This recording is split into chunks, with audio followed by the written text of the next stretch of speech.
Hi everyone, this is Ricky Thompson with Flying Magic Paintbox for Video 3, Painting Tools and Tips. I had a terrific viewer request that I should do an introduction to basic craft paints and tools for a casual crafter. I use a hodgepodge of paints and tools, so this list is nowhere near a complete list of what you could find out there. To add to that, I'm not endorsed by any of these companies, nor endorsing them, just showing off what I use in my collection. We're going to start off this video showing you a variety of craft acrylics that I use in my projects. I'm starting from higher quality paints that run closer to $3 a bottle to lower quality that are around $1 or so. First off is DecoArt Americana paint. More expensive brands tend to have higher pigment density. I'll show you what that means later in this video, but just know that if you're paying more money for a paint, it probably means it'll go on smoother and thicker than cheaper paints. Americana is my second favorite brand, and I tend to use them for colors I need to be thicker, but I'll show you later how some colors always need multiple coats. The next brand I'm going to show you is Plaid Folk Art, which has about the same pigment density as Americana. Now I realize this isn't paint, as I use more of their specialty brands instead, but they cost exactly the same as Americana and can be used interchangeably. Next up is arguably my favorite brand of craft acrylic, Delta Ceramcoat. It has almost as much pigment as the other two brands, but is usually 20 to 40 cents cheaper. I've been using this brand before I even knew about some of the others, and about 75% of my collection is Ceramcoat. Next up is the second most inexpensive type of paint, Plaid Apple Barrel. It's been around forever and they run about $1 or so a piece. This one on the right is from the 1980s, so you can see the old logo as it changes through the years. I believe the green one is the newest label, but I thought I'd put them out because it was kind of funny. Treated well, these paints can last a long time, but they're extremely thin paint and need quite a few coats to get the coverage you might be looking for. With all of your paints, if you make sure the caps are sealed on tightly and you shake them between uses to get the pigment stirred up, and don't add water or other thinners to them, you too can keep a bottle of paint for over 30 years. Honestly though, I tend to go through most paints in about 6 months span or so. There are just some colors that I don't use as often as others. So think about buying colors in bulk that you use fairly often. Paints like these are good in a pinch for inexpensive projects that don't need a lot of paint. Now for the craft store brands. Most of these have very low pigment density and are super thin. I believe the Joann brand is called something different now, but it used to run between 50 and 75 cents when I bought these, although they're probably over $1 now. They're pretty thin, even thinner than the Apple Barrel kinds. And just like Joann, Michaels has their own brand called Craftsmart. Now you'll notice there are two different kinds of Craftsmart bottles here. The one on the left is basic acrylic, which runs about $1 a piece and are low pigment paints. Then you have the multi-surface. Typically you'll use a standard acrylic for painting wood, paper, and plaster, but with a multi-surface you're supposed to be able to paint it on glass, plastic, and metal too.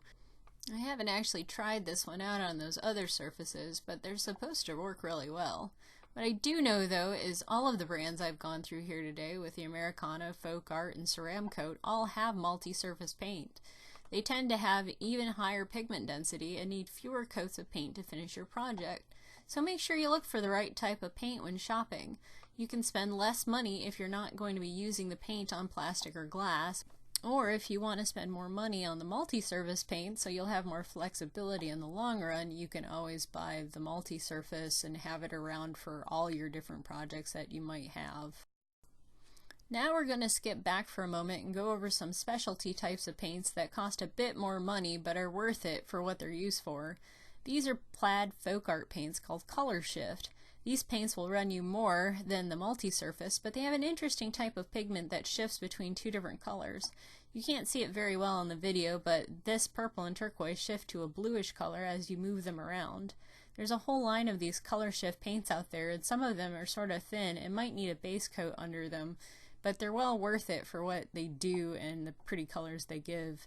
They're similar to a metallic paint, which also runs a bit more, and you might have to do multiple layers or an undercoat to get the look that you're going for. This includes silvers and golds and other types of paint like that.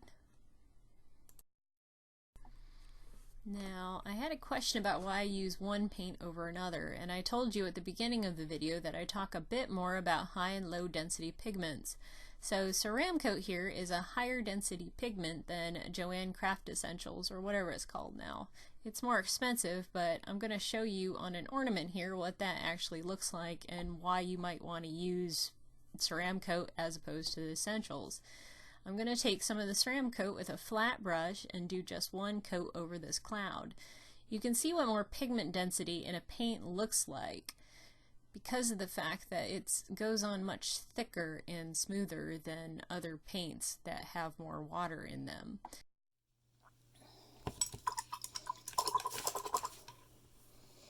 Clean up.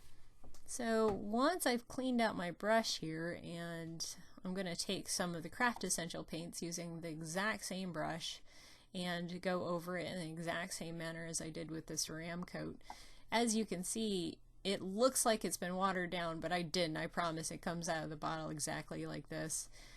You can see that the color stands out more in the Ceramcoat because there's actually more paint particles in the paint and less water. So what you're paying for in a more expensive bottle of paint is literally more paint particles versus water. A lot of these cheaper brands use a lot of water in their paint, and you can always tell that they're going to be a lot thinner. So as you can see here, the Ceramcoat went on one coat, pretty much covered it completely, as opposed to the Craft Essentials where it is quite a bit thinner and you can still see the wood through it quite a bit here. Let me see if maybe taking it over into the light can show you a little better. Yeah, you can kind of see the difference. To the left is way more blue. However, you can work with these cheaper paints. It's not a problem. You can still get the same result, but you really have to go back and do a second coat on it. So I'm going to show you what that looks like here. It may take 2 or 3 to get the same color ultimately, and you have to use more paint to do so, but already you can kind of see the blue stands out a little more, but you can still kind of see, and I know it's hard on this video to see the brown through it from the wood, but a third coat would probably be as much as you need. See, you can still tell that the wood didn't cover nearly as well. So originally this video was going to go through all of the craft supplies I use while painting this rainbow ornament. However, it got to be almost a half an hour long, so I decided to split it up into 3 sections. So here's a preview of what the finished rainbow looks like, and we'll come back to it in the next video where I introduce the types of paintbrushes that I use. However, if you like this video and would like to see more like it, please like and subscribe. I'm still really new to this, and I'd like to share more of these types of videos with you, and if you like, please leave a comment below. I won't get angry.